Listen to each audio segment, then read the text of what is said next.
하나님 말씀 봉독해 올리겠습니다. 출애굽기 20장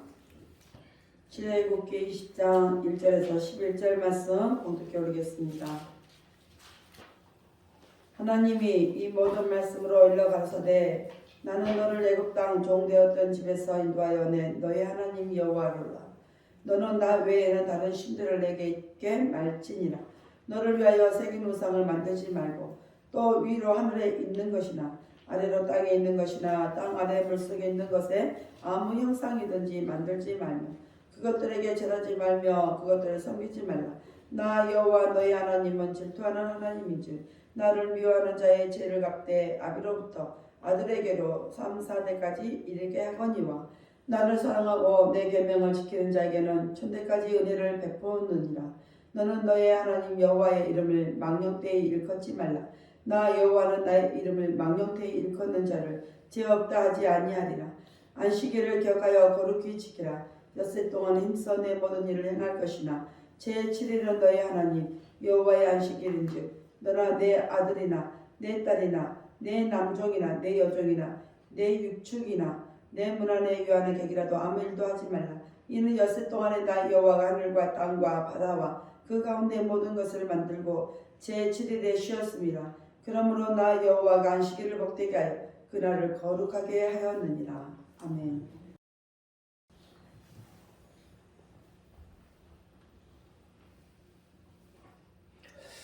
기도합니다. 할렐루야. 아버지 하나님 감사합니다. 오늘도 함께 하시고 거룩한 날 우리에게 허락하셔서 하나님을 만날 수 있도록 이렇게 시간을 주심에 감사합니다. 오늘 종이 출애굽기 20장 1절 11절 말씀을 가지고 망령되이라는 내용으로 은혜를 나누고자 합니다. 종이 비록 부족하고 연약하고 입술이 우둔할지라도 오늘 종의 입술을 들어 사용하여 주옵시고 종의 입술이 진리의 말씀, 생명의 말씀을 주셔서 그 말씀이 선포될 때 그 말씀을 하는 저들은 하나님의 말씀으로 받게 하옵소서. 사람의 말, 종의 말로 받지 않게 하옵소서. 오늘도 깨닫는 은혜 주실 줄 믿사오며 우리 주 예수 그리스도 이름으로 감사하며 기도합니다. 아멘. 오직 예수, 예수님밖에 없습니다. 우리를 구원하실 분도 예수 한 분밖에 없습니다. 주 예수의 은혜 평강이 여러분에게 임할지어다. 아멘. 베드로의 신앙 고백합니다. 예수님 당신은 그리스도시요 살아계신 하나님의 아들이십니다. 예수님 당신은 나의 구세주, 나의 전부이십니다. 예수님 당신은 나의 구세주, 나의 전부이십니다. 아멘. 제목은 망령되이. 망령되이. 시대의 흐름 속에서 우리가 살다 보니까 우리의 믿음과 우리의 신앙들이 어느 방향으로 어느 길로 가고 있는지 잘 모를 때가 있어요. 우리 신앙도 놓치고 믿음도 놓치고 갈 때가 있습니다. 이런 그 시대의 흐름이 빨라지면 빨라질수록 우리도 모르게 하나님의 이름을 두고 방자히 말할 때가 있고 하나님의 이름을 가지고 망령되이 일컬을 때가 많이 있습니다. 오늘 본문 5절에 하나님께서는 우리가 우상을 숭배하는 3, 4대까지 그 죄를 묻겠다고 했어요. 그리고 7절에 가면 하나님의 이름을 망령되이 일컫는 자를 영원히 죄 없다 하지 아니하겠다라고 말씀을 하고 있어요. 오늘 본문 말씀에서 5절과 7절 말씀이 상당히 중요한 말씀입니다. 우상을 숭배하는 것과 망령되이 일컫는 것, 이게 어떻게 다를 것 같습니까? 우상을 숭배하는 거나 하나님의 이름을 망령되이 일컫는 것은 다르지 않아요. 같은 거예요. 우상을 섬기는 것이 하나님을 욕되게 하는 거고, 하나님의 이름을 망령되게 하는 것도 하나님을 욕되게 하는 거예요. 다르지 않다 이 말이에요. 그렇다면 하나님의 이름을 망령되이 일컫는다는 것이 도대체 무엇이냐는 거예요.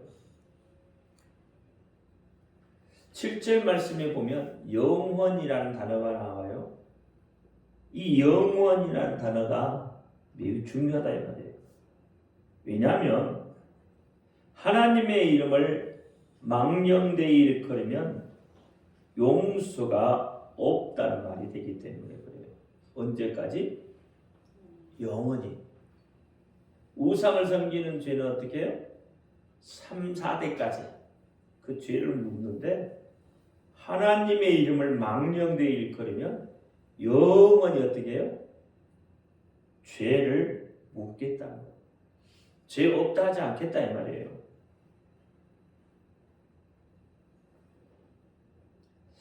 우리가 신약에 보면은 용서받지 못할 죄가 있죠. 성경이 기록하고 있죠. 받지 못할 죄가 뭐였죠? 성령 회방죄. 마태복음 12장 31절 31절, 마가복음 3장 28절 29절에 성령을 회방하는 자는 죄 사함을 받지 못한다고.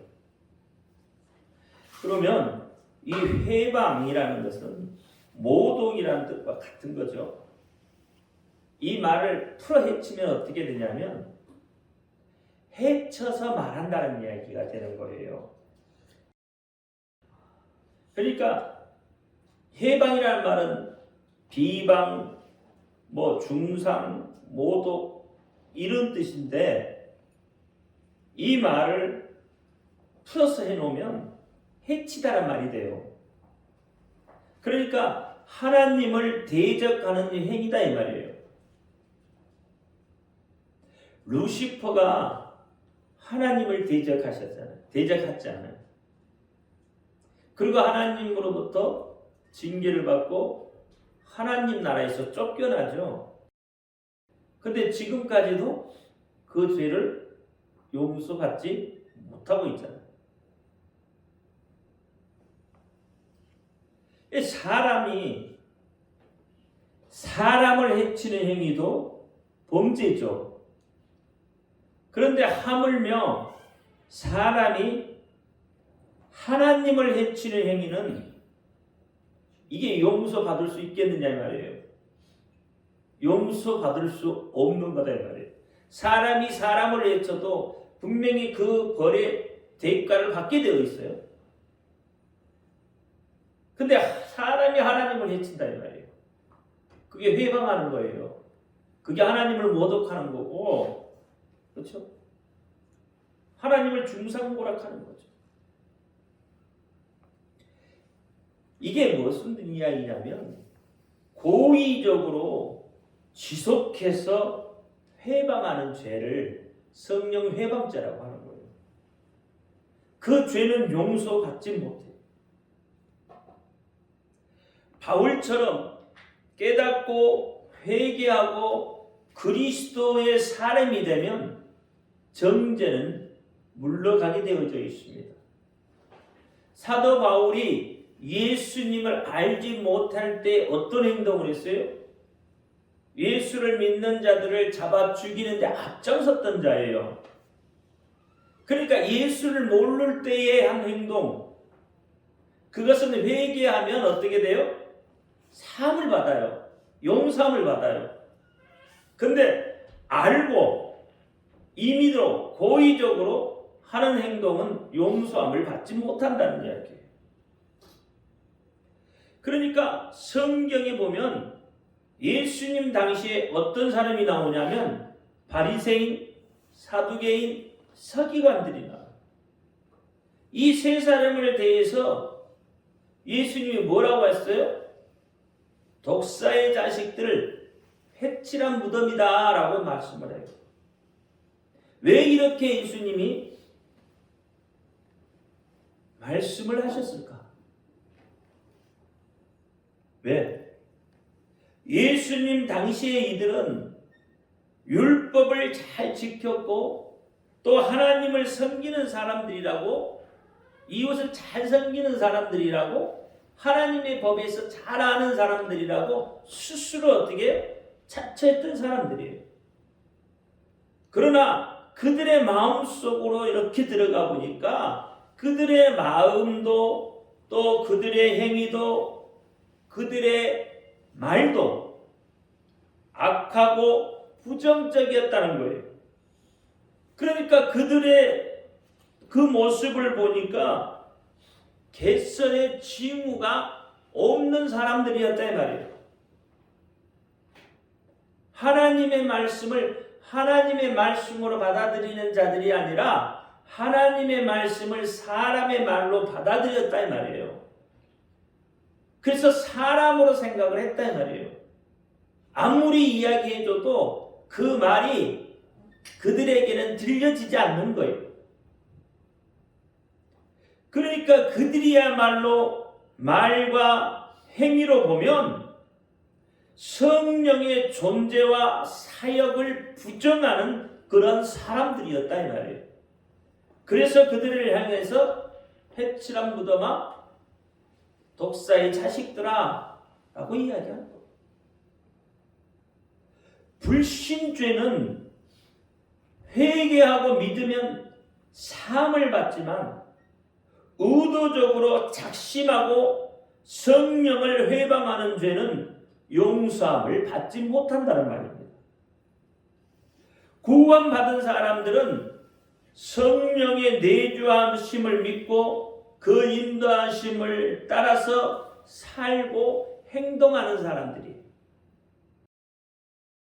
그러니까 우리의 삶의 모습과 이들의 삶의 모습이 정반대되는 거죠.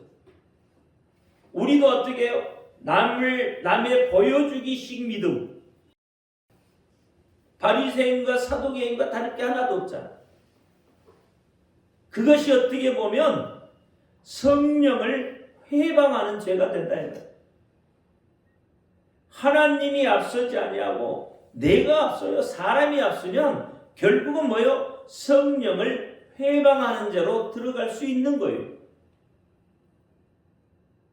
그래서 이 말씀을 오늘 본문에 적용해 보면 이렇게 되는 거예요. 하나님의 이름을 망령되이 일컬으면 용서가 없다. 성령을 회방하는 자가 용서가 없는 것처럼 하나님의 이름을 망령되이 일컬으면 용서를 받지 못한다는 거예요.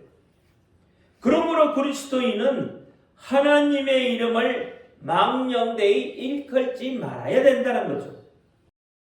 여러분, 망령되이 되다, 망령이란 말을 우리말로 풀어보면 늙거나 정신이 의려서 말이나 행동이 정상을 벗어나는 사람을 망령되다고 해요.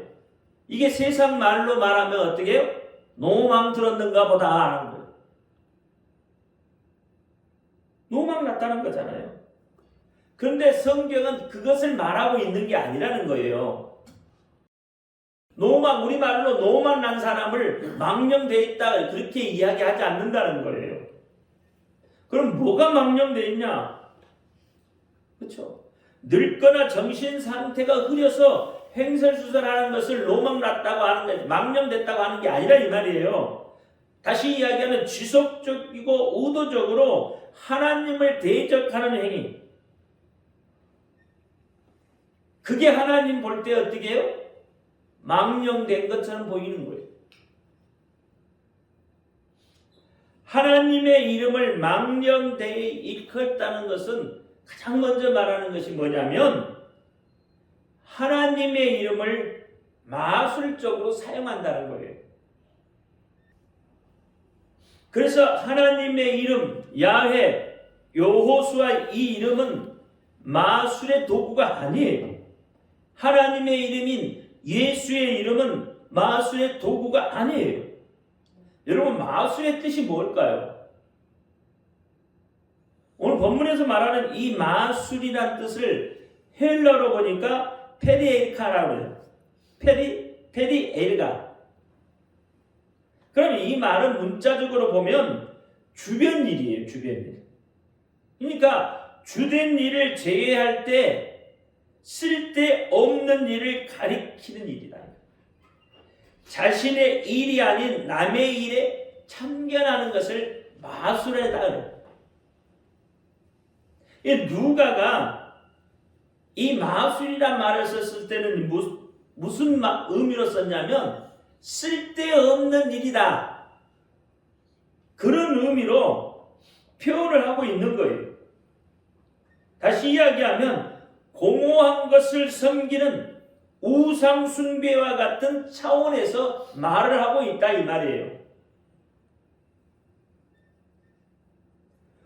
고대 세계에서 악령을 쫓아내기 위해 주문을 외울 때 주술적으로 이름을 사용하는 것이 보편적이었어요.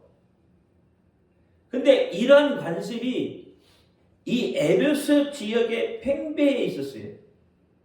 그래서 사도행전 19장에 보면 바울이 예수의 이름으로 이적과 능력을 행하는 것을 목격한 주술사들이 있죠. 또 유대인의 주술사들. 이들이 바울의 행동을 모방해서 예수의 이름을 그들의 주술에 이용을 하려고 했다 이 말이에요. 실제로 파리의 마술 문서인 574번 파피루스 3018행에 보면 무당들이 예수의 이름을 사용했다고 언급을 하고 있어요. 이 무당들이 어떻게 사용했냐면 내가 히브리인들의 하나님 예수의 이름으로 내게 엄히 명하노니 라고 이렇게 하면서 주술을 했다 이 말이에요. 이게 당시에 미신과 마술에 익숙한 사람들이 유사 그리스도인들에 의해서 예수의 이름이 이교적인 축제 관습에 적용되고 오용되는 그런 사례가 있어서 교회가 부패할 위험을 안고 있었음을 우리가 알 수 있었다 이 말이에요. 그러니까 이렇게 마술의 도구로 그들이 사용했다는 거예요. 예수예요. 실제로 사도행전 19장에 보니까 어떻게 해요? 그렇게 했더니 귀신이 뭐라고 그래요? 나는 바울도 알고 예수도 알고 다 아는데 너는 누구냐? 그러면서 막 올라탔다고 하잖아요. 그러니까 예수의 이름은 그렇게 사용하는 이름이 아니라는 거예요. 하나님의 이름은 그런 목적으로 사용하는 것이 아니라는 거예요. 그렇다면 우리는 하나님의 이름에 대해서 정확하게 이해를 하고 있어야 돼요. 예수의 이름에 대해서 정확히 이해를 하고 있어야 한다 이 말이에요. 그래야 여러분 예수의 이름인 하나님의 이름인 이것을 마술의 도구로 사용하지 않을 거 아니에요. 그걸 모르니까 이방인들처럼 그렇게 마술의 도구로 사용하고 있다는 거잖아요. 구약에서 말하는 하나님의 이름 야훼, 다시 말하면 여호와라는 이름은 유일하신 하나님의 이름이고 창조주의 하나님의 이름이에요. 그 하나님이 직접 우리 인간 안에 계시해 주신 이름이에요. 출애굽기 3장 14절 15절을 보면 하나님께서 자신의 이름을 가르쳐 주시잖아요. 그러면서 그 이름을 어떻게 해요? 너희가 대대로 기억할 표라고 했어요. 표징이란 말이에요. 칭호란 말이에요. 그러면 이 원문을 보면 어떻게 하냐면 부르는 이름이다 이 말이에요. 스스로 있는 자께서 자손 대대로 자신의 이름을 부르라고 말씀을 하시고 자신의 이름을 두기를 위하여서 성막을 마련하셔요. 성전을 마련하셨다 이 말이에요. 그러니까 여러분 성전에서 누구의 이름을 부르는 거예요? 하나님의 이름을 부르는 거예요. 예수의 이름을 부른다 이 말이에요. 성막 안에는 증거궤 또는 하나님의 궤가 있어요. 같은 말이죠. 증거궤나 하나님께나. 그러니까 이쪽 마지막 그림을 보면 저게 뭐예요? 법궤, 증거궤, 하나님의 궤다 이 말이에요. 저 하나님의 궤 저기에 보니까 어떻게 해요? 뭐가 있어요? 궤 위에 속죄소 그 위에 그룹이 있잖아요. 그러니까 하나님의 이름을 그곳에서 불렀다는 거예요. 하나님은 저 속죄소에 좌정하셔요. 어떻게 좌정하시냐면 이름으로 좌정하신다 이 말이에요. 이름으로 계신다 이 말이에요. 그래서 대제사장이 그곳에서 야훼, 다시 말하면 여호와 하나님을 만날 때에 그의 이름을 부른다 이 말이에요. 그냥 들어가서 만나는 게 아니에요. 이름을 부를 때에 하나님이 그곳에서 만나 주신다 이 말이에요. 여러분 성전에 와서 오늘날도 마찬가지예요. 예수의 이름을 부를 때에 예수이신 하나님이신 그분이 여러분을 만나 주시는 거예요. 이렇게 부르는 이름 야훼 하나님의 이름에는 뭐가 있었냐면 구약에는요.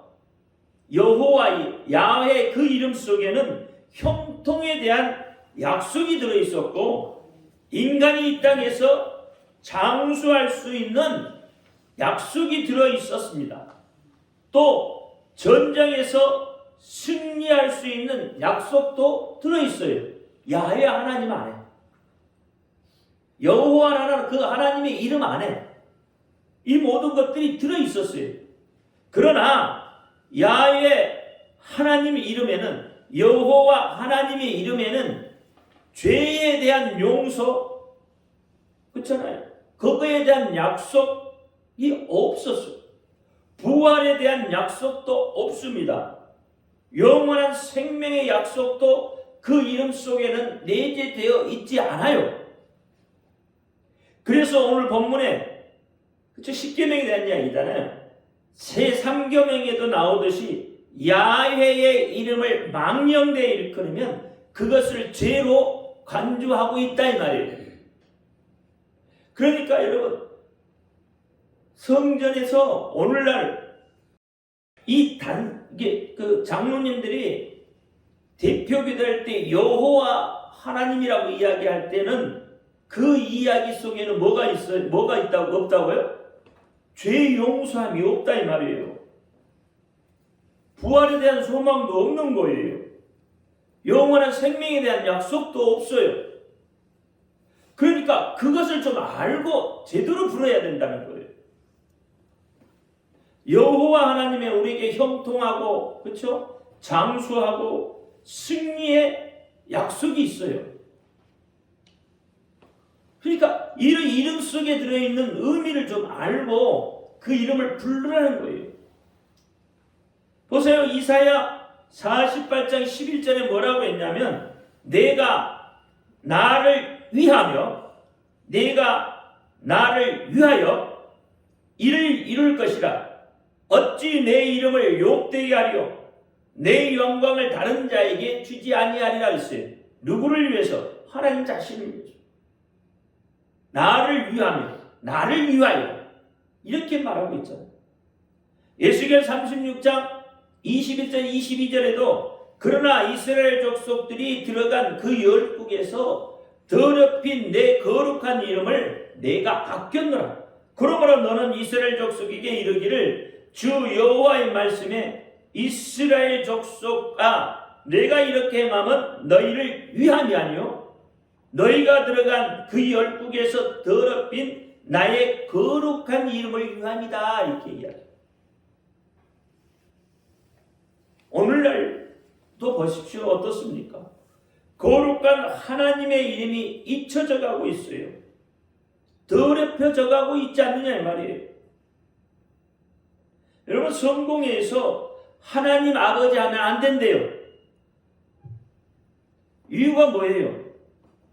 남성을 떠올리기 때문이라고 한다는 거예요. 다시 말하면 성차별이다 이 말이에요.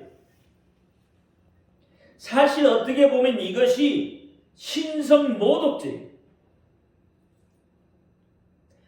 하나님을 사람의 입장에서 남자니 여자니 혹은 다른 어떤 존재라고 생각하고 있는 것이다 이 말이에요. 그러면 뭐예요? 하나님은 남자도 아니고 여자도 아니고 제3의 성을 가진 존재인가요? 그런 존재예요? 그러니까 이것이 어떻게 보면 신성모독이라는 거예요. 하나님을 모독하는데, 다시 말하면 성령을 회방하고 있다는 거예요. 이상한 논리들을 가지고 있는 거예요. 하나님의 말씀을 하나님의 말씀으로 받아들이지 아니하고 하나님의 말씀을 어떻게 받아들이고 있어요? 인간의 입장에서 받아들이고 있다는 이야기잖아요. 우리는 하나님을 잘 알지 못해요. 하나님을 100% 안다고 할 수 없어요. 하나님은 우리에게 보여주신 만큼만 우리가 알 수 있는 거예요. 그런데 마치 우리가 하나님을 다 한 것처럼 그렇게 말하고 있다는 거예요. 그러니까 지금 시대가 어떤 시대예요? 하나님의 이름을 망령되이 일컫는 시대다 이 말이에요. 예수의 이름을 망령되이 일컫는 시대다 이 말이에요. 그러니까 구원이 없어요. 지금 시대가 그렇게 흘러가고 있는 거예요. 하나님은 하나님의 뜻을 이루기 위해서 독생자를 사람으로 이 세상에 보냈어요. 이때 인류 구원의 이름인 예수를 우리에게 주셨어요. 예수죠. 예수에게 당신이 가지고 하나님 당신이 가지고 있는 하나님만의 이름을 아들에게 줘서 이 땅에 보내주셨다고요.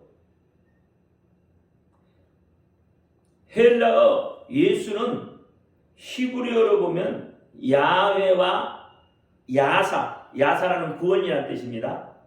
그러니까 야훼와 야사를 결합한 요호수와 예수와 이 헬라의 음역이에요. 그러니까 요호수와 에호수와 예수와의 음역인 이름인 이 예수스, 예수는 야훼의 구원과 해방이라는 뜻을 그 이름에 담고 있어요. 즉 이름 예수는 죄로부터 구원을 담고 있는 이름이다. 중요한 것은 이것이다 이 말이에요. 남성이니 여성이니 뭐 중성이 이게 중요한 게 아니고 중요한 것은 그 이름 속에 우리를 구원하시겠다는 것이에요. 그게 중요한 거예요.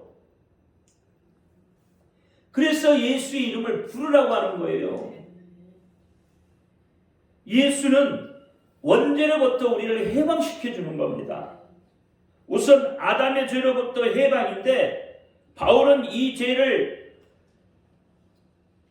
죄의 성격을 로마서 5장 12절에 이렇게 말합니다. 이러므로 한 사람으로 말미암아 죄가 세상에 들어오고 죄로 말미암아 사망이 왔나니 이와 같이 모든 사람이 죄를 지었으므로 사망이 모든 사람에게 이르렀느니라 라고 말하라고.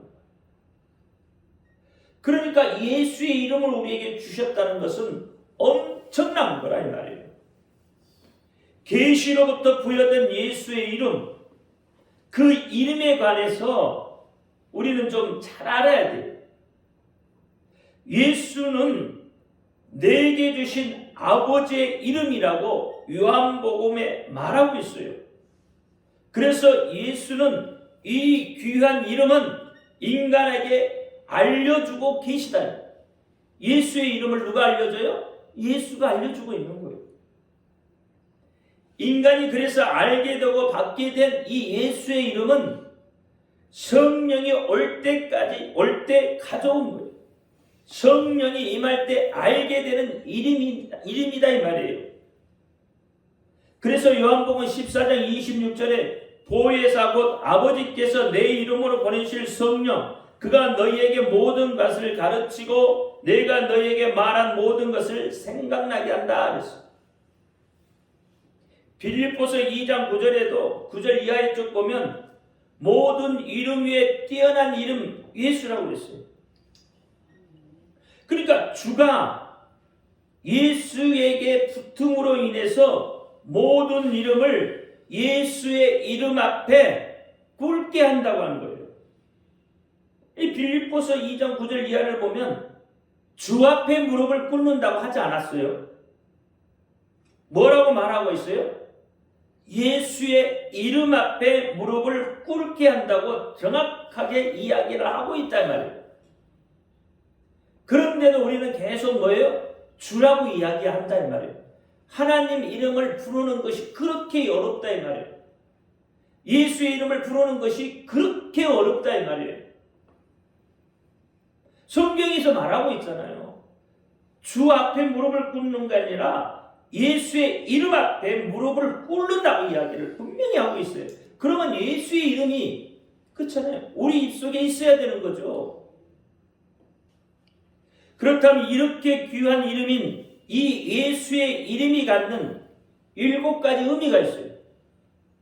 그 의미가 뭐냐면 첫째는 인간의 죄가 사해지는 이름이 예수의 이름이라는 거예요.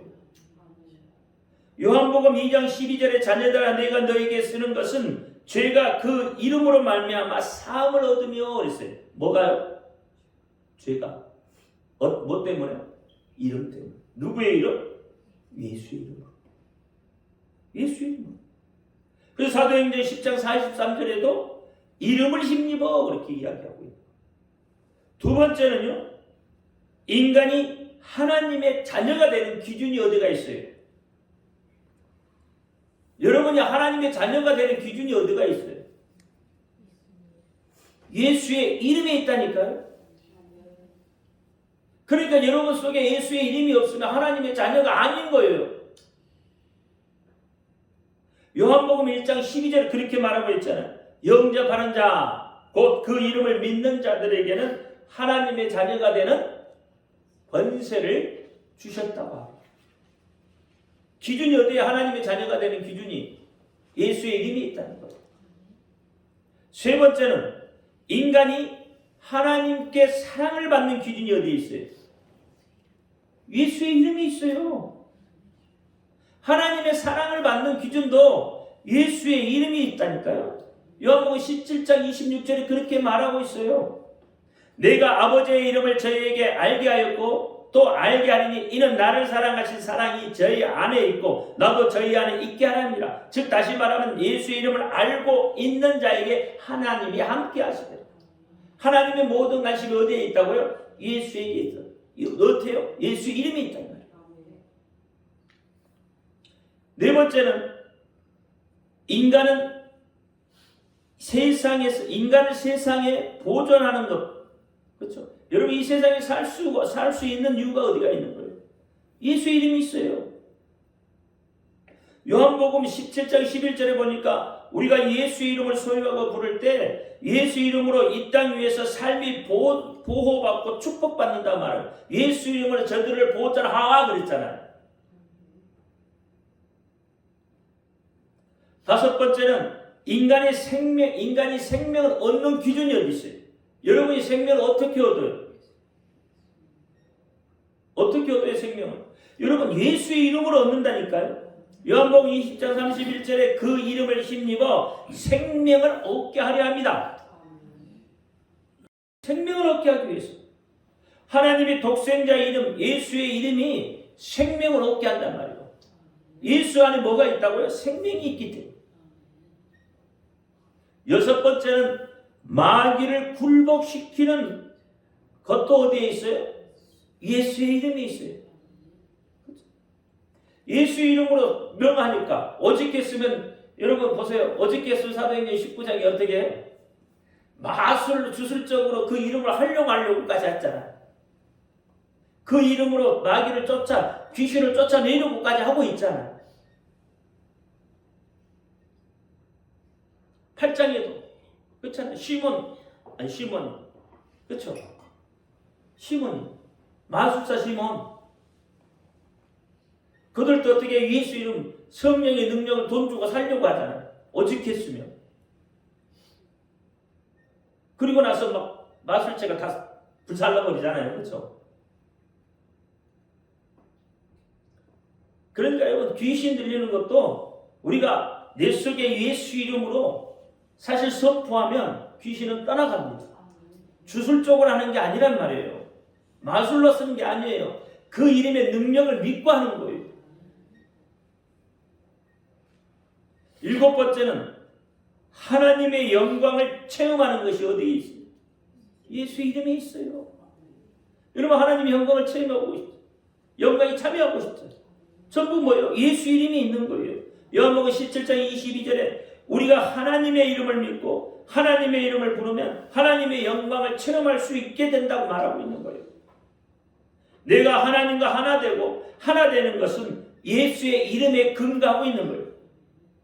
그래서 모든 입으로 예수 그리스도를 주라 시인하면 하나님 아버지께서 영광을 받는다고 말씀을 하고 있는 거예요. 복음은 하나님의 이름이 인간에게 주어진 겁니다. 즉 인간이 하나님의 이름을 듣게 된 것, 하나님의 이름을 부르게 된 것, 그 이름을 사용하게 된 것, 하나님의 이름의 영광을 돌리게 되는 것. 예수의 이름은 온 인류를 구원하는 이름이고 독생자를 이 땅에 보내주실 때 독생자에게 물려주신 하나님의 이름이라는 거예요. 우리가 예수의 이름을 믿는다는 것, 예수의 이름을 부른다는 것은 하나님의 인류 구원의 참뜻과 계획을 믿는 것이고 이 땅에 오셔서 성취하신 예수님의 공로를 받아들이는 것이고 이 공로를 인간에게 적용시키는 성경의 역사를 믿는 것이 된다 이 말이에요. 즉 예수의 이름을 믿고 부르는 것은 삼위일체 하나님의 전체적인 역사를 믿고 부른다는 의미를 담고 있어요. 그러니까 하나님이 여자니 남자니 중생 이게 중요한 게 아니에요. 여러분 삼위일체 하나님 속에는 그 말은 무슨 뜻이냐면 하나님 한 분 한 몸에 뭐예요? 세 위격을 가지고 그 위격이 각자 독자적으로 움직이시는 분이라는 거예요. 이게 여러분 인간의 논리로 해석이 되나요? 이게 인간의 머리로 이게 논리적으로 맞아 떨어지냐 이 말이에요. 삼위일체 하나님에 대해서 이야기하려면 이렇게밖에 할 수 없는, 그렇죠? 그 하나님을 우리가 어떻게 설명을 하고 있느냐 이 말이에요. 그런데 뭐 남성이 어쩌고 해서 하나님 아버지를 하면 어떻고, 그렇잖아요. 해석이 되어지지 않는 그런 하나님, 거대한 하나님의 위대하신 하나님, 창조주 하나님을 우리가 어떻게 그렇게 남성 여성으로 표현을 하냐 이 말이에요. 이렇게 귀한 이름을 우리는 너무나도 소홀하게 여기고 있다는 거예요. 예수 그리스도의 이름을 믿으려고 하지 않고 있어요. 지금 그 이름의 능력을 체험해 보려고도 하지 않아요. 내가 그 이름을 확실히 믿고 그 이름을 의지해서, 그렇죠? 내 자신에게 선포해봐요. 체험해보란 말이에요. 그러면 살아계시는 하나님에 대해서 우리가 알 수 있잖아요. 여러분 세상에는 수많은 신들이 존재해요. 악의 영들, 공중권세 잡은 자들이 있다고 할지라도 그들은 하나 자신에 불과해요. 그들은 인간의 빌붙어서 먹고 사는 존재일 뿐이다 이 말이에요. 이름도 없는 그런 신이에요. 이름도 없는 신. 사도행전 19장 13절 말씀에 보면 악귀 들린 자들에 대하여라고 이야기해요. 우리 성경에 보면 그럼 원문에 보면 악령들을 가진 자들이라고 해요. 이 두 단어를, 이 말을 보면 같은 뜻이지만 이 말을 보면 우리나라 해석하고 원문 해석하고는 좀 차이가 있을 수 있어요. 악령 들린 자 이렇게 이야기하면 어떤 의미가, 어떤 뉘앙스가 들어요? 악령 들린 자, 이것은 자의반 타입 아니에요. 내가 원해서 들어올 수도 있고 내가 원하지 않는데 타인에 의해서 타의적으로 들어올 수도 있다고 해서 될 수 있는 거죠. 근데 악령들을 가진 자라고 해석을 하면 어떤 말이 들어요? 내가 원해서요. 이 귀신 들리는 것도 결국은 뭐냐면 내가 원해서 받아들이는 거예요. 이게 그렇잖아요. 그러니까 내가 원하기 때문에 귀신이 들어와서 사는 거예요. 엄청난 일. 제가 어제 말씀을 보면서 그렇구나, 원문을 보니까 이렇게 되겠구나. 악령들을 본인이 의했다 이 말이에요. 그러니까 귀신 들린 자들은 뭐예요? 자기가 귀신을 어떻게 해요? 거부하면 귀신은 나갈 수밖에 없다 이 말이에요. 내가 원하지 않기 때문에. 근데 어떻게 이미 내가 받아들였기 때문에 안 된다는 거예요.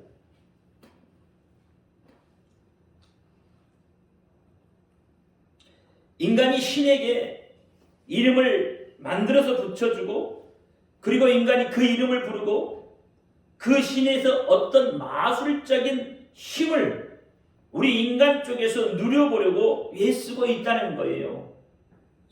그래서 귀신을 받아들인다 이 말이에요. 여러분 무당들이 봐서요. 무당들 어떻게 해요? 자기 몸을 받아들이잖아요. 받아들이잖아요. 그래서 무당하잖아요. 그래서 뭐예요? 그들은 악령을, 귀신을 받아들인 자들이 되는 거예요. 그러나 유일무이하신 하나님은, 우리가 믿는 하나님은 하나님과 인간관계에서 변할 수 없는 징표로 하나님 자신의 이름을 내놓았다 이 말이에요. 야훼의 그 이름이 예수의 이름 속으로 오셔서 불변의 약속을 우리에게 주셨어요. 이름을 주시면서 가장 먼저 금하신 것이 바로 이 마술적으로 하나님의 이름을 부르지 말라는 거예요. 주술로 부르지 말라는 거예요. 주술이나 마술은 응답이 없는 거란 말이에요. 그것이 곧 하나님의 이름을 망령되이 일컫는 것이 된다고 말씀을 합니다. 그러니까 절대로 마술적으로 하나님의 이름을 사용하지 말라고 명하고 있는 거예요. 우상숭배하고 같다 했잖아요. 제가. 하나님은 하나님 자신의 이름을 내놓으시면서 하나님과 인간과의 관계가 구체적인 관계가 되기를 원해요. 주인과 노예의 관계가 아닌 인격적인 관계를 이루기를 원하고 계시다는 거예요. 그래서 요한복음 15장 15절에 이제부터는 너희는 종이라 하지 아니하리니 종은 주인의 하는 일을 알지 못하리라. 너희는 너희를 친구라 하였노니 내가 내 아버지께 들은 것을 다 너희에게 알게 하였습니다. 그러므로 하나님의 이름, 예수의 이름을 망령되이 사용하지 말고 예수 그 이름의 존귀와 영광을 하나님께 세세토록 돌리면서 우리를 위해 예배해 놓으신 그 복을 우리가 받아 누릴 수 있는 자들이 되기를 예수님의 이름으로 축원드립니다. 기도합니다. 할렐루야. 아버지 하나님 감사합니다. 오늘 본문 말씀을 보면서 우리도 모르게 하나님의 이름을 망령되이 일컬을 때가 있었습니다. 하나님 용서하여 주옵시고 이제는 우리가 하나님의 이름을 주술로 마술로 사용하지 아니하고 정말 능력의 하나님, 우리를 구원하시는 그 이름으로 우리가 믿고 그 이름의 능력을 의지하여 나갈 수 있도록 역사하여 주옵소서. 우리 주 예수 그리스도 이름으로 감사하며 기도하옵나이다. 아멘.